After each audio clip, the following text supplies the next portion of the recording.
నీకు సమృద్ధిగా మేలు కలుగుజేయును. ద్వితీయోపదేశ కాండము 28వ అధ్యాయము 11వ వచనము. దేవుడు సమృద్ధిగా మేలులను కలుగజేస్తానని ఈ దినమందు వాగ్దానం చేస్తూ ఉన్నాడు.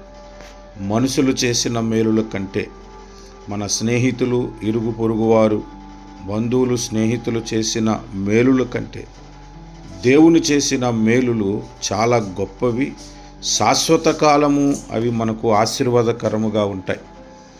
కనుక ఆయన మేలు పొందుకున్నట్లు ఈ ఉదయకాలమున ప్రార్థన చేద్దాము. ప్రార్థనకు ఏకీభవించండి. కృపగలిగిన మా తండ్రి, దయగలిగిన మా తండ్రి, నీకు స్తోత్రాలు. మాకు మేలులు చేయువాడవు నీవు తండ్రి, మమ్ములను తృప్తిపరచువాడవు నీవు దేవా. మీరు మేలు చేస్తే శాశ్వతముగా ఉంటుంది, మాకు దీవెనకరముగా ఉంటుంది తండ్రి, నీకు స్తోత్రాలు. విడువక ఎడబాయక మా ఎడల మీ కృపను కనపరిచి ఈ దినమందు మేము మేలు పొందుకున్నట్లు అద్భుత కార్యమును మా జీవితంలో మీరు జరిగించండి.